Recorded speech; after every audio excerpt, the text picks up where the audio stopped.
let me kick off and first say hello everyone and welcome to this first webinar for the series that we are organizing for the annual meeting of the IMF and the World Bank.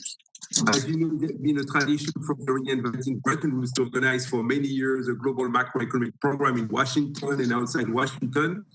Of course, this year is a particular one. You know, we cannot meet face to face, but I hope that with technology, you know, we can clearly provide, you know, and bring people again together. I mean, here, this is a good case as we have many speakers coming from so different countries. So let me thank all of you for agreeing to participate for these first sessions. You know, we will have during the week many sessions on global macro, from fiscal policy to monetary policy, to more discussion about emerging markets, and we have new type of policy tools to deal with the pandemic COVID-19. So this is going to be hopefully a very interesting week, and I encourage all of you to join if your time and agenda permits. Today, I think the topic that we wanted to raise, which I found might be quite interesting for all of us, was really the look at COVID-19 and the role of data. Clearly, COVID-19 pandemic has transformed the economic environment and have created unprecedented challenges for statistics in just a few weeks.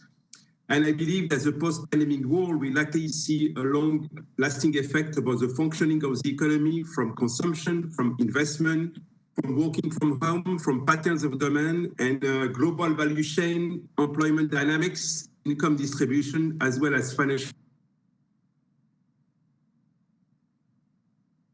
Is to ask you, policymakers, market participants, academics, to discuss the emerging data needs, you know, and to see if the current data source have become maybe obsolete. So the pandemic may have created some new opportunities for innovation in this area. So I think the way we would like to think and to reflect on this 1 hour discussion, clearly to see how central banks around the world have been dealing with the pandemic world in terms of statistical needs, and what the way technological change might provide innovations, the way we are going to analyze the economy. So maybe let me bring now our moderator, Ousmene and Mandeng, who is the advisor at Accenture. Ousmene has been working before at the IMF, at UBS, in very different private sector and official sectors. And I'm very glad, as a long-time supporter of Reinventing Bretton Woods, that he will agree to participate and moderate these sessions. We have very numerous speakers. I would like to thank also our supporters for this overall webinar series during the week: TCSA, UBS, Accenture, for agreeing to support us at a time that has been also difficult for us because we have to shift online. And we hope that we can continue in the next few years to continue our work and bring all of you together, because at the end, you know, international cooperation is more than needed than ever. Ousmene, I give you the floor, and thanks for everyone to join today. Excellent. Yes, hello, good morning, good afternoon, everyone. I'm delighted. Thank you very much, Mark, for this opportunity to moderate this panel. I work myself at Accenture. And the role of data is something that I find absolutely fascinating. I'm an economist by training. It is remarkable to some extent that on the one hand, data is considered to be the new oil. On the other hand, and companies like Google, of course, in particular, are seen as sort of dominating the world in large part because there's so much data that they can see. On the other hand, a lot of official institutions also have a lot of data, and yet we rarely see the importance of that data sort of for economic analysis and let alone for our sort of daily lives. I work a lot on central bank digital currencies. Here, a key component is precisely because CBDC could bring new transparency to payments, that this could serve central banks to have better insights into payment patterns and therefore for the formulation of monetary policy. And clearly, as Mark suggested, COVID-19 has reminded us how important data are for the conduct of economic policy. So I'm delighted to moderate this panel. We have speakers from different backgrounds contributing certainly to an exciting discussion. The format is the following: every speaker has 8 to 9 minutes. Bruno Tissot of the BIS has a little bit more time to present your thoughts. Hopefully, this is every speaker will have to stick very tightly to the time frame. Hopefully, we'll also have the opportunity for 1 or 2 questions towards the end. So let's start with Bruno. Bruno is the head of the BIS Statistics Department and head of the Secretariat of the Ivan Fisher Committee on Central Banking Statistics. Bruno, the floor is yours. Okay, thank you very much. Thanks a lot for inviting me for this very interesting panel. So if you can put the slides. No, this is Armenia. Yes. This was the one.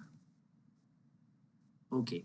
So I can move to the second slide, and I would like to present the data on the issues from the Irving Fisher committees and central bank statisticians. So let's go to the second slide.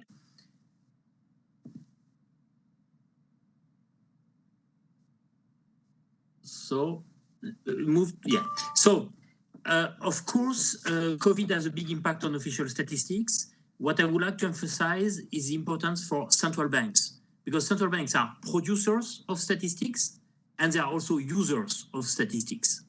And I would like to highlight 3 main lessons. One is that we have a lot of statistics that have been compiled, especially since the great financial crisis. So we have a chest of statistics. Nevertheless, we still have data gaps, and this was exacerbated by the COVID episode. And the last point is that we have to move away from our standard thinking in terms of official statistics. Next slide. So I will go rapidly on this, but the impact was first on compilation of statistics. So basically, the statistical production was disrupted. We were in the statistical darkness. Second point, a lot of economic variables were distorted because we had bias caused by the pandemic, also because it was difficult with new government actions. And the last point is that we had a dilemma for policymakers because we wanted to have more data because of the crisis, but at the same time, we knew that the economy was doing badly and people were not, it was not the top priority to produce statistics. So we had a dilemma between these 2 points. Next slide, please. So for the users, the issue was really they were almost forced to make decisions in the dark. And this was very important. The second thing is that there were a lot of compilation difficulties and delays to have the statistics. And the statistics were not really meaningful because they were less comparable over time across countries, and they were not completely representative of the economy because of specific statistical artifacts. And lastly, we had a lot of uncertainty, and we will certainly have a lot of data revisions. Next slide, please. So what are the implications for central bank statistics? I think it's fair to say that it has triggered a general review of the statistical function in central banks. And there are 2 main areas of interest. One is to identify the new data needs that have been highlighted by the crisis. And second is how to adapt our statistical frameworks. Next slide, please. So in terms of data needs, obviously, people want to have more timely data. They want to have data that are produced more rapidly, even if it's with lower quality. And that's why also people are willing to have more no-casting techniques to have more timely indicators. In terms of frequency, people want to have not only annual or quarterly data. Clearly, when you have a crisis like this, you want to have weekly data or even daily data on the macroeconomic side. And last point is that there are data that were not available and need to be produced. You want to have more granular information to address the risks in the economy. You want to be able to assess the policy measures that you are taking because of the crisis, and also you want to assess economic resilience, something that has really come to the has been exacerbated by the crisis as very important. Next slide, please. So in terms of frameworks, basically, there is a need to revamp the frameworks to support policy making. And there are 3 main points for this. One is that you want to have a comprehensive overview of the economy. So you want to really understand all the things going on. The second point is that you want flexibility to address the user's needs. Because, for example, you have to think the unthinkable. So you have to be flexible to address new things that you were not imagining before. Also, you have new methodological issues that have been raised by COVID. And the last point is that you want to use complementary statistics in your mainstream frameworks. So you want to use alternative, what we call input data, so very micro data. And you want also to get additional source of information as a buffer in case things go wrong. And you don't have the usual statistics that you are able to have. Next slide, please. So my last point is that it's fair to say that this crisis was and can be a wake-up call for official statistics. In fact, I would argue that we have to deal with issues that have been neglected for too long. One is to make a better use of the data that already exist. Second is to revamp our statistical frameworks, and for this we need to leverage on innovation. And third, we need to reflect more on the user's experience with data. So next slide, please. So first point, to use existing data. There will always be new developments that are not measured and you want to measure them. But the problem is, do you want to have additional data, or should we also look more at exploiting really the data sets that exist? And with COVID, we saw, because we didn't have time to collect new types of data, that we have important alternative data sources. So during the lockdown, for example, we realized the value of web-based information, digital information, all the Google search of the world. But we also realize that there is a lot of micro-level administrative data sets that are available and that are not exploited, and that could be exploited for official statistics. And we also realize that sometimes we don't even need data in a very precise form. We don't really need figures. We also need anecdotal information. We need to have economic intelligence. And the last point is that we need also to have indicators to assess resilience, sustainable development. So COVID has shown that it's not just economics and financial issues that are at stake. It's also things like that are more general for the society, like well-being issues, the governance of the society, inequalities, for example, the distribution of incomes. This issue has become very important because of the policy actions that were taken during the crisis, and because the crisis impacted different groups of individuals in a different way, but also different firms or different sectors or different countries. So we really need to have more indicators to assess what I would call the economic resilience of the resilience of the economic and financial system. Next slide, please. So we need to leverage on innovation, and the idea, the goal would be to integrate all the supplementary data in our mainstream frameworks, which is basically the SNA type framework. So I would suggest that we need to start by refining the current frameworks. We have a very rich methodology, which is the financial accounts framework, where we can describe all the economy. We need to finish this work. We need also to develop data sets that can be covering the entire target population. And for this, we need to have more micro information. And we also need to have more online surveys, leveraging on technology, because we realize that we could complement the existing statistical surveys, for example, to have better response rate or to have good proxies, especially to have timely information. The second point is that we need to accelerate the production of official statistics. It cannot be that we wait for 1 or 2 months before having some data on what was going on a few months ago, when you have a speed of the crisis like with COVID. And for this, we really need to have automated compiling process between the micro information that we collect, sometimes on a very rapid way, and the macro aggregates that we can derive. So the idea in an ideal statistical world would be to have compilation times that would be compressed with much more frequent indicators and reduced revisions also. Next slide, please.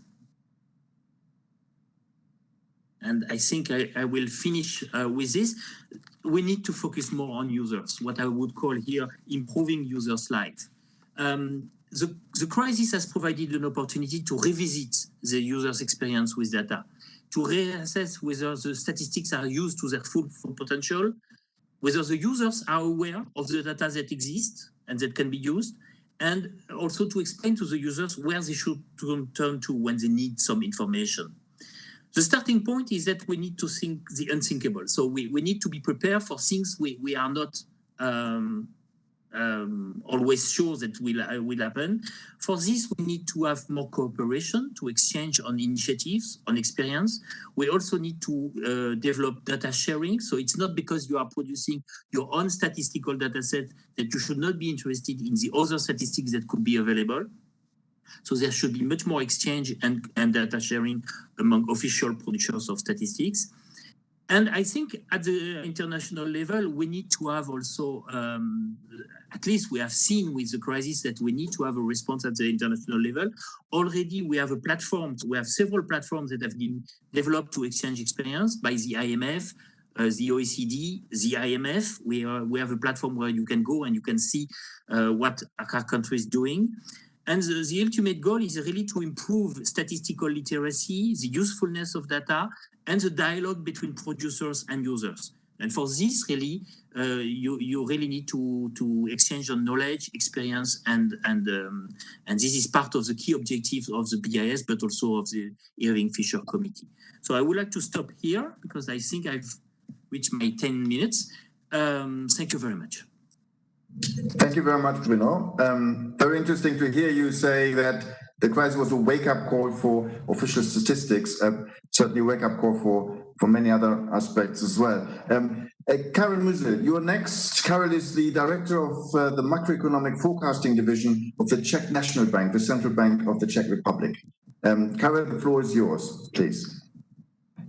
So good morning to all of you, and thank you for inviting me for this discussion, and I will be glad to contribute to this very interesting topic. I will indeed continue in a view that Bruno somehow highlighted that really there will be something that we are in the middle of the COVID pandemic, and we should produce forecasts. And it means that we should really handle the data and check the issues that are related with the data. So I will speak about these practical problems that we have faced during the recent forecasting rounds. So the next slide shows that really there are issues that are important for us as the forecasters. One of the points that I would like to highlight is really the fact that some of the data are not useful at all. Some of the data, for example, the industrial production or the new contracts in industrial production, the link between these variables is quite weak during the normal time. And then if there is something like this sudden change in the economy or dramatic situation in the economy, these linkages are really very, very weak, and we cannot rely on that. On top of that, some of the data that are used as the indicators, usually on the monthly frequency, well, they are on a monthly frequency. Usually it's fine, but right now the situation is changing quickly, I would say day by day. And it means that we have to rely more on a highly frequency data like daily or weekly data that can be available. What does it mean? We have to focus on the new data sources, on new data, try to use them for the analysis and macroeconomic forecasting. And it really means we have to go into daily or weekly data that are available. On top of that, it's not only about the data, but using new sources of data, high frequency of data, it means that we have to also adjust the tools and instruments that we are using, and especially we should focus on converting the data from this high frequency to the quarterly data, as our macroeconomic forecast is really quarterly frequency forecast, and we would like to estimate the development in the real economy. Well, what does it mean for us? That's the next slide. We started with some simple analysis, and the first attempt that we did was to check the electricity consumption that is really available on a daily basis. And here, actually, it looks like that this consumption is a relatively nice predictor of industrial production, at least during the first wave of the pandemic, which hit the Czech economy at the end of April. And it was really a situation when the government decided for a lockdown, shutdown of big shares of the economy. So there was a significant drop. What is important to realize here, these data are nice, but as we are learning how to work with them, we spend quite a lot of time on seasonal adjustment. On top of that, we also realized that it's necessary to adjust the consumption of electricity by changes in temperature, because the temperature means that more or lower temperature means that higher consumption of electricity is used, but it does not indicate any changes in the economy at all. The lower picture really shows that the consumption of electricity quite nicely predict the drop in economy, especially the manufacturing sector. There is also some link for the trade and services, although this link is quite weak. On the other hand, what is clear, as the drop is nicely described by this data, the recovery that was, let's say, quicker than the increase in electricity is not nicely captured, and it means that we have to search further for other data that are available to help us to capture the situation in the economy when the government reopened the factories that were closed and the society was returning back to the normal. To do that, that's the next slide. We actually used and still are working on that. We are using Google and Apple data that are available, and this data, for example, the mobility from Google really nicely capture also the phase of the recovery of the economy, and it shows that there is a quite strong link between this data and the economic activity. What is also important from this data, it's not only checking that these data are linked to the real economic activity, but also the data can show something more. And this more, what I am referring to, is the development of the movement in the workplaces, that you can see that actually after the pandemic, or the first wave of the pandemic was over, still there was a decline in this movement in workplaces, indeed showing that there is some structural change in the economy that is currently running, and clearly showing that people are spending more time in home offices. They are not commuting every day to their offices, and they do their job from homes.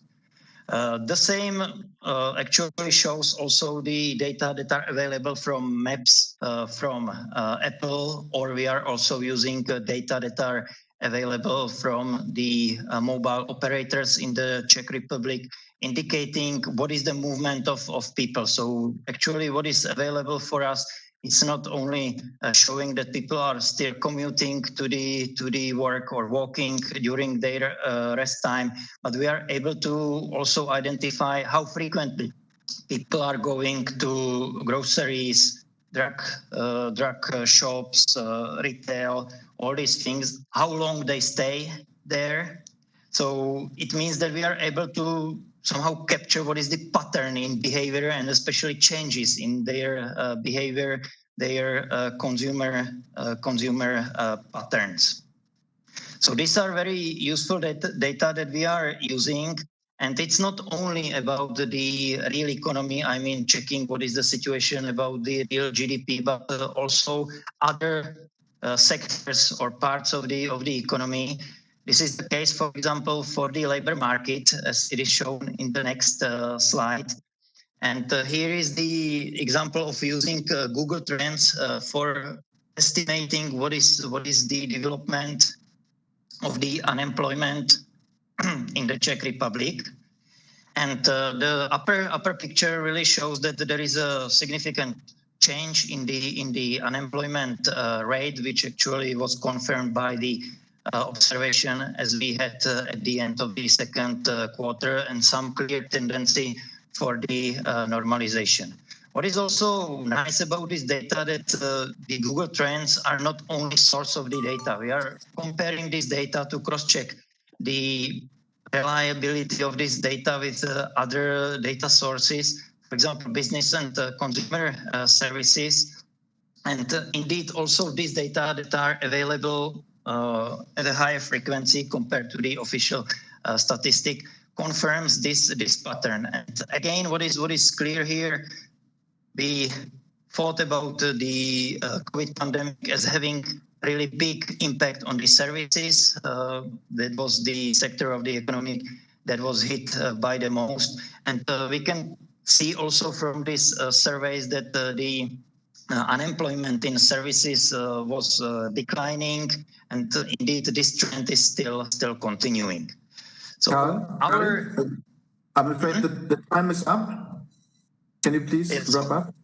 Yeah, and the next slide just simply shows that once we are collecting a bigger set of the data, we try to combine them together. And the combination is done in a way that we try to actually calculate the weekly activity index for the Czech Republic, which is utilizing all this available data. We did some analysis and put together the most significantly contributing weekly or daily data to this. So the result is something like the index is a change of the index going below or to the negative territory, then recovering actually quite nicely, capturing the change in GDP as well. And indeed, we try to design this index in a way that it's comparable to similar index that are available, for example, from Fed or from Bundesbank, so that we can compare. So the lower picture shows that indeed the phase or the impact of the COVID in the Czech Republic was quite similar as in the Germany. There was some 1 week lag in Germany in economic activity.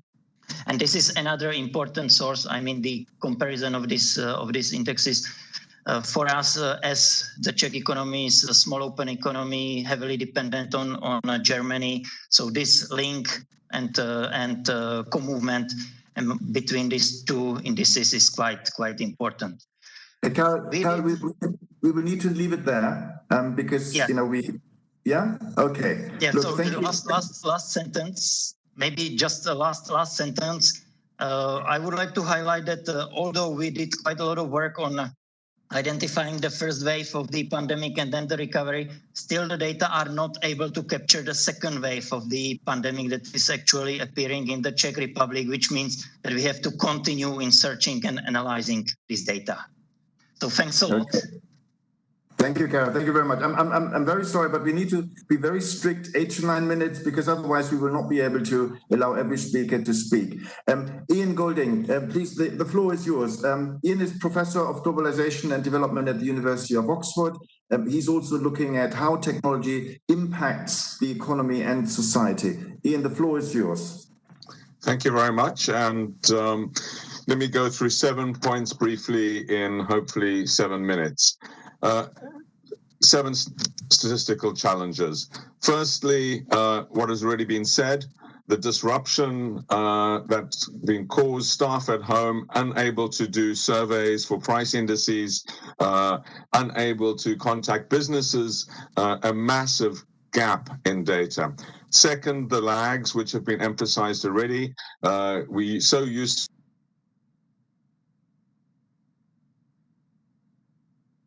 is totally differentiated. The third is new actions and how to treat them.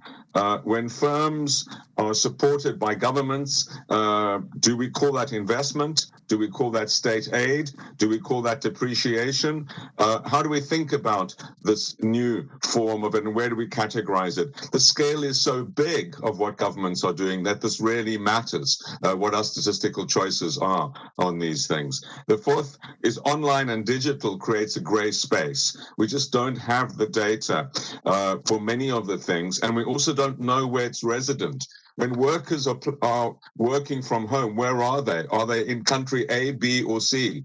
And how do you define the production? Is the production, and if you start going to regional disaggregation within countries and trying to get a sense of what's happening in different parts of countries, how do you account for that in a digital production workforce with no residents? Of course, this has massive implications, not only for GDP, GNI, but also for taxes and many other dimensions that we're keen to. This compounds also the whole question about intangible capital, where space becomes less of a capital, and the intangibles, where do they get allocated to residents, to offices, to firms, and all the associated overheads and costs with that. The fifth great challenge is the new data needs.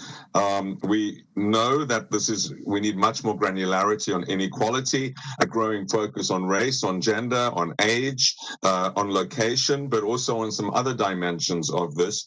And we, of course, have a massive data gap on sustainability requirements, which our policymakers want us to increasingly include. This is not simply a sustainability in terms of externalities, it's also that the data is simply not there for firms.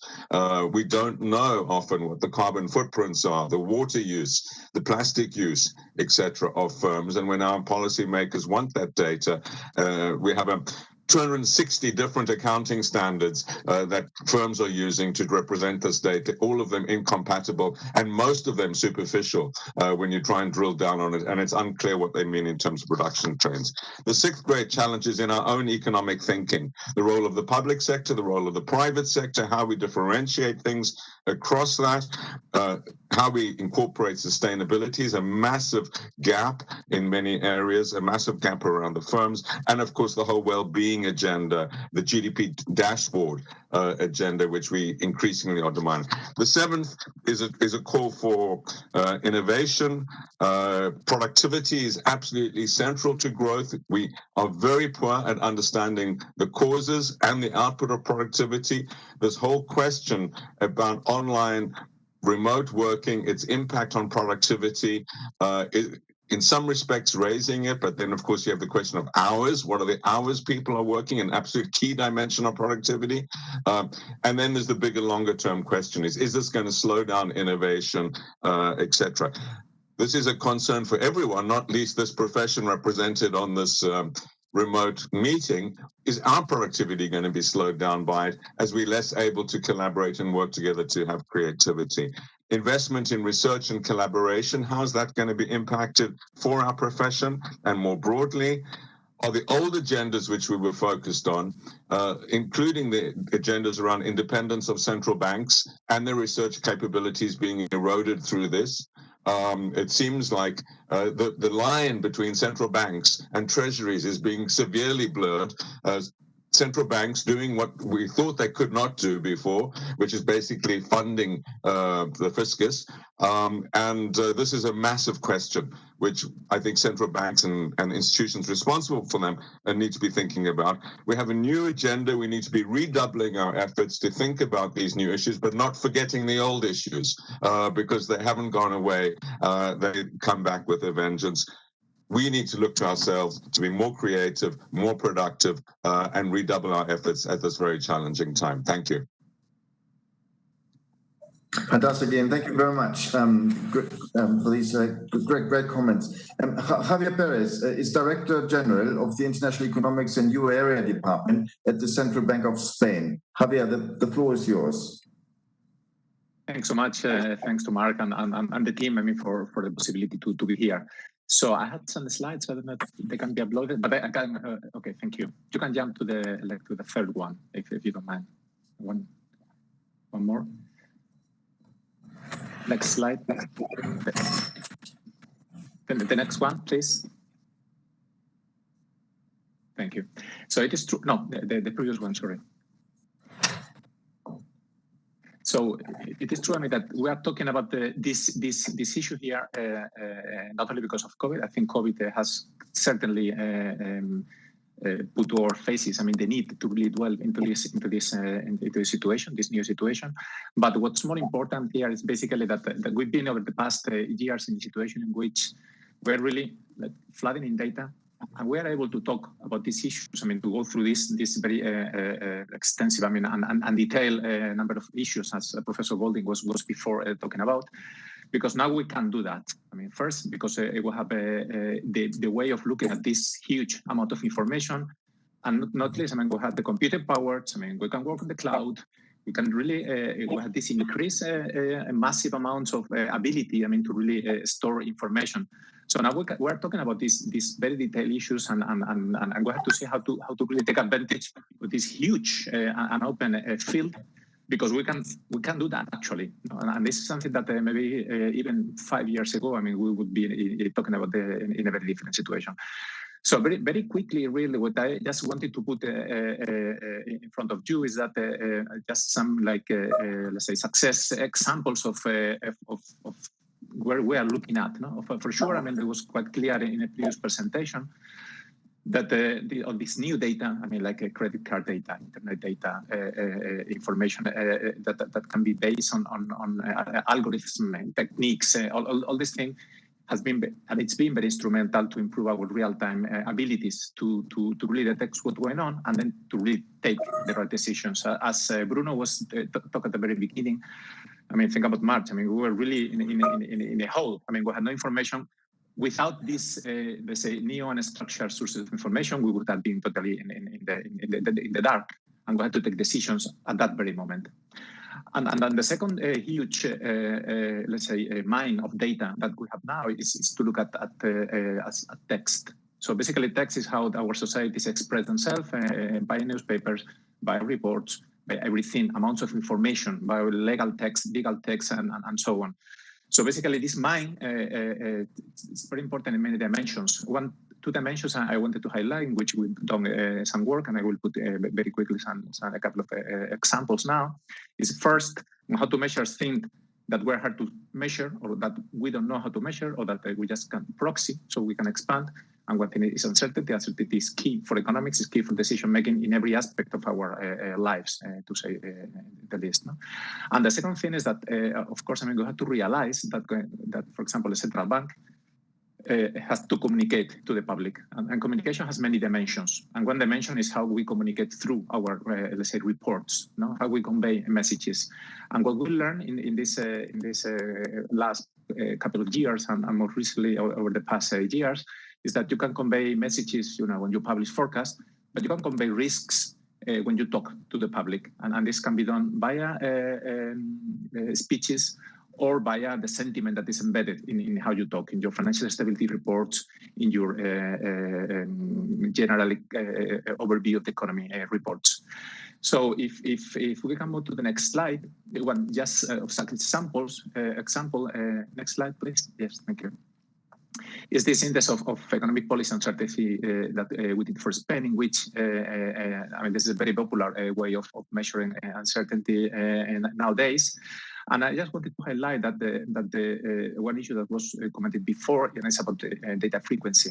So you look at the left panel, this is like the standard monthly frequency, where you see that in the case of Spain, you have this trend line just before COVID, that is related to let's say, political instability in a sense. No, then you have the spike of COVID in March, April, and then go down. But then the interesting thing is when you look at the weekly version of this thing, or even the daily, which is the right hand panel, you can see that in real time, I mean, you can have these fluctuations in which things can go up and down, and it's quite important to be aware of the situation. So there is like a one situation which is, okay, let's look at the economy through the lenses of this information that is embedded in the press, and this is useful also for the real-time policy making. You can move to the next slide. Another dimension I wanted to highlight is that, of course, I mean, there are many issues that you can look at. No? For example, think about the Spanish economy, in which you have this clear economic linkages or exposures, no? with Latin America, no? Just to put a more global example. So with this was to measure this sentiment embedded into the press of many countries, but looking through the lenses of the Spanish press. Doing that, I mean, we're able to really look at this cross-country comparison. If we can move to the next slide for you to see what we're doing. So actually, the amount of things that you can do is you can measure spillovers of something going on in Latin America on Spain. You can see how this uncertainty affects the economy of these countries, and basically, there are many ways in which you can do that. And I wanted to draw one issue to your attention, is the issue of robustness. Now we have this huge amount of information, this huge amount of data sources, we have these computing capacities to do that. But of course, I mean, there are many ways in which we can look at that, no? And even blind algorithms can do that, no? So we really have to be mindful on we need to use unstructured data. We need to go beyond, let's say, traditional statistics, as Bruno was saying, but we also need to incorporate the robustness in the way we look at this information. If you can move to the next slide, please. And robustness is a very important issue. No? And now the next one, please. In the way, I mean, if you want to compute or to look at what's the impact of I don't know, uncertainty, policy uncertainty in Chile or Colombia, and I will end with this example. You can look at the local press, but the local press, of course, I mean, may have some bias linked to some polarization. You can look at the distant but not so distant press, like the Spanish press, which has a lot of interest in the region, but and also share a language. So you can look at that, but you can also have another dimension, and is look at other types of reports that are talking about this economy. So this is a way of robustifying this effect. And just to end with this chart, what you have here are these indexes for Chile, Colombia, and Peru. And the type of issues that looking at this information conveys is very interesting, because of course, I mean, this is so here normalized to 100 in January 2019. So I'm controlling for the level of uncertainty at the beginning, and you see that over the past year and this year as well, this policy uncertainty has been increasing. And has been increasing, and this is what's nice, let's say, this application in the sense, no, and what has to make us reflect and policymakers can take this information seriously, is that this uncertainty, which is key for the decision of economic agents and everybody in the economy and policymakers alike, has these spikes around the COVID effect. But also it's basically more influence in these countries by these social tensions, political disruption, protests, and so on and so forth, which is what I'm marking there. No? In particular, you see Peru and Colombia, where you have this demonstration, and in Peru you have like this political crisis that's been dragging and going on over different periods of time. No? So to wrap up, yeah. I'm done. So basically, I wanted to convey that there is a lot of information. We don't have to look at this only because this is like a real-time issue that is pressing and that COVID came. It's a much more structural issue. There are many points, as Professor Goldin was making before. And we really have to make sure that we look at all this information with robust lenses. Thank you very much. Thank you very much. Thank you very much, Javier. The next speaker is Adkins Zheng, who is Chairman and Chief Algorithm Officer at Thousand Cities Strategic Algorithm, TCSA, who I understand is also working on currencies and the information embedded in there. The floor is yours. Please, Adkins.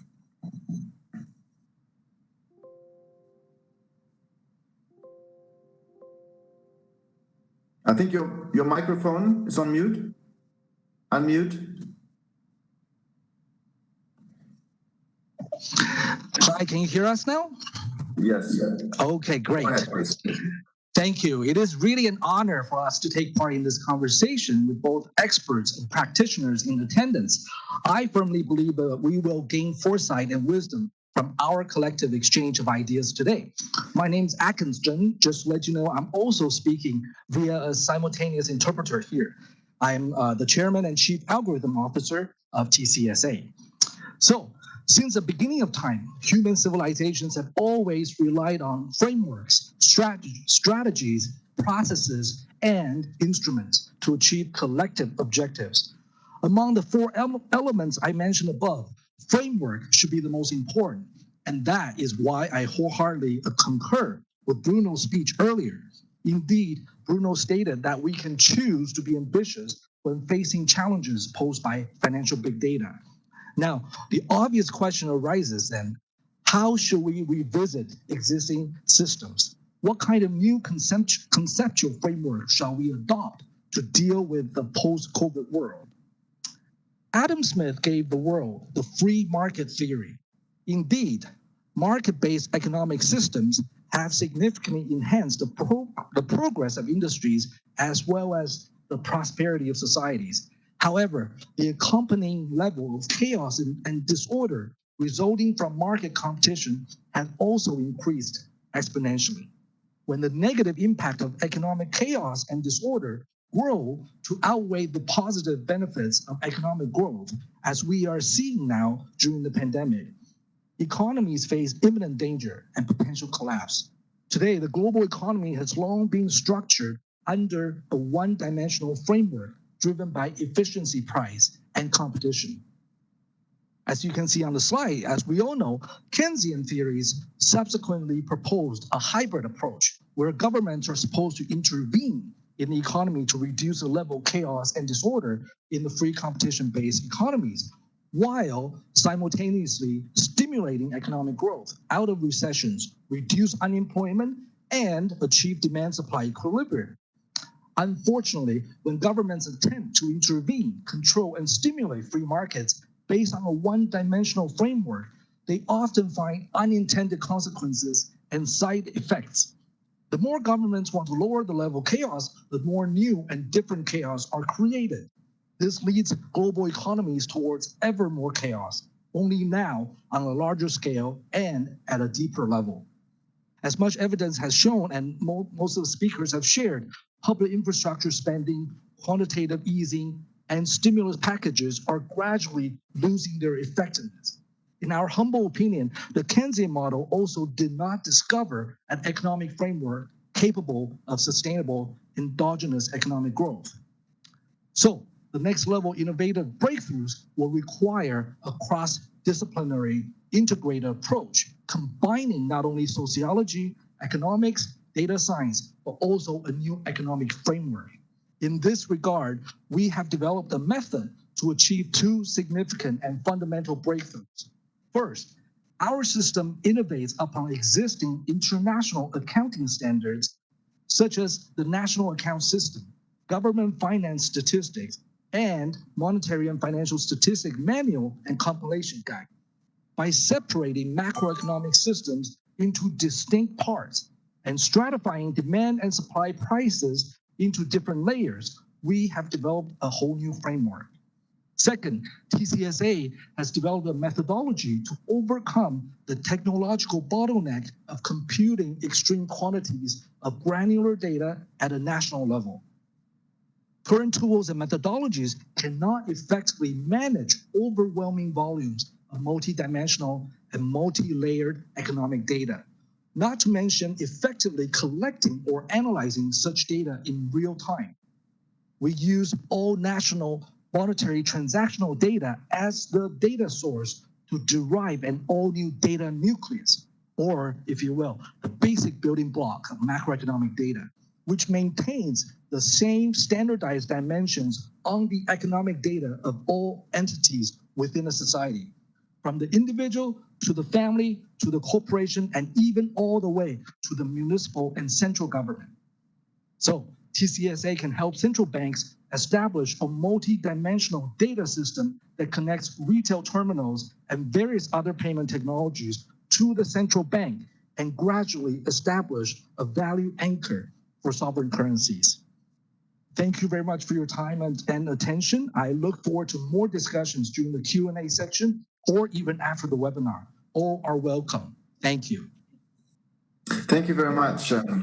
Adkins. And now to the last but certainly not least speaker, Hayk Avetisyan, the head of Monetary Policy Department at the Central Bank of Armenia. And allow me to say, I hope you're not too affected by the current conflict with Azerbaijan. The floor is yours, Hayk, please. Okay, thank you. Thank you very much to the organizers for inviting me to this wonderful event, and also thank you for all. Thank you to all the presenters that have presented before me for very insightful and some impressive presentations. Basically, what I'm going to talk today is about, from the user's perspective, how the data actually, all the uncertainty related with the data are affecting the monetary policy and affected the monetary policy's design and implementation of the Central Bank of Armenia during the pandemic. Actually, we are facing we've faced a few challenges. I basically group them into three groups. The one is uncertainty with regard to the data measurement problem. The second is uncertainty with regard to economic stance, whether it's demand or supply shock. So we have to use the data to identify this. And the third problem is related to behavioral changes, which has happened and is happening basically during this pandemic. And this is very important for the monetary policy makers and the designers just to understand it. If you go to the next slide, please, next slide. Okay. Next slide, please. Okay. So the first issue that we face, basically this is also probably the case in other emerging and also advanced countries. This is related to the miscalculation of the CPI inflation, because we know that during the pandemic there are lockdowns in many places. There are and usually the prices are not measured and there is are not captured, and then there is a problem of compilation of the CPI indexes and so on. And and the same happened basically also in Armenia. And here we have both sides in the discussion, in the academic discussion also, whether you should put zero there or should you put infinity there instead of these missing prices. Both are from the academic perspective, both are important and both could happen. But here we're just looking at the distribution of the countries, and we can see that during this pandemic period, starting from the beginning of the year, basically this distribution of inflation, and this distribution includes countries from emerging and advanced countries, and this distribution has increased, meaning that there is big uncertainties in the measurement as well. And if you look at, for example, the clothing and footwear, which is the usual commodity that usually face this problem during this pandemic episode, we can see that for Armenia, we were even above the distribution among the countries. And this was indicator for us that for some specific items, there could be problems of measuring this inflation properly. But what we did to help us, if you go to the next slide, we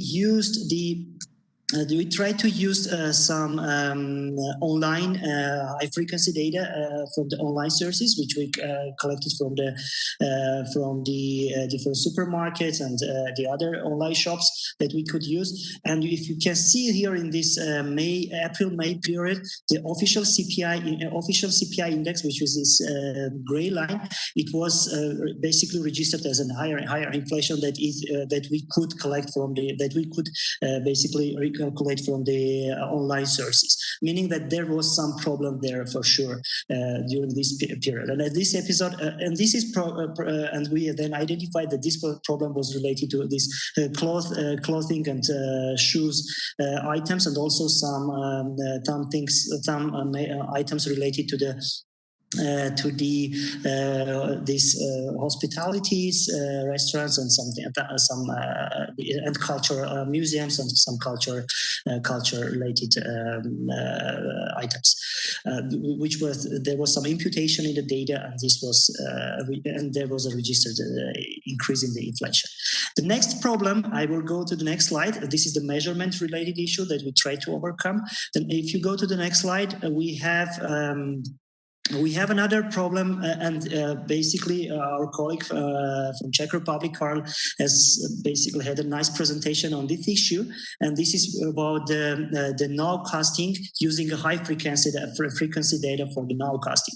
But for Armenia, unfortunately, those Czech Republic and advanced countries, other big emerging countries, probably they have this advantage to use these mobility indexes, Google Trends, and for their high frequency measuring the high frequency indicators, or getting some high frequency indicators for the current economic situation. But for Armenia, those were not very helpful. And by the way, the other indicators that people started just using now, like electricity consumption or other indicators, we were using that even before this pandemic has hit, and it was part of our CBA short-term and nowcasting, short-term forecasting and nowcasting system. And you can see here like how they are correlated, for example, with the agriculture sector or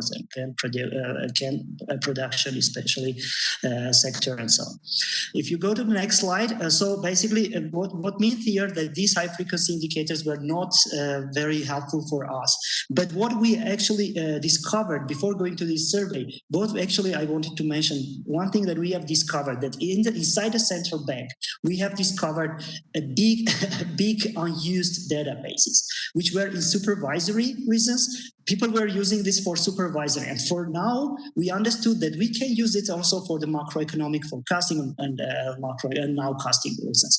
And that was really great discovery for us, and we started to using that. Now we are working on how to create this bridge from this supervisory data into the macroeconomic, and we are currently working on that. We don't have yet anything to show you now, but for sure for some, especially for remittances, we got very nice correlation from this supervisory data to our macroeconomic forecasting, and we are working for other indices as well. Another thing that I also wanted to mention, that our tax authorities, they also have very big micro data, and we are also now trying to get those access to those data.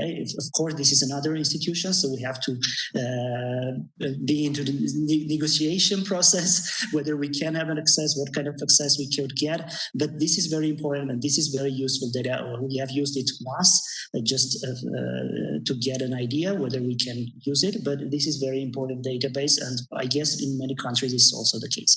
Another thing that we have used just to also to understand whether it's supply or demand shock, of course, a survey data. We have this very quick survey conducted in April, actually, and just to understand whether there are problems, whether firms are laying off their workers or labor, whether it is supply related, whether they consider it as this shock to be a temporary demand shock, or whether they are considering it as a supply kind of shock and they have to lay off some people.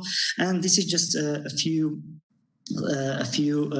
charts from this survey that gave us some understanding. But what is important here, they also gave us the understanding that the uncertainty is very big. Like, for example, here in demand-related part, we have the survey, 30% of the firms they were very uncertain whether this shock is a temporary from their demand as a demand shock to their. Time is up.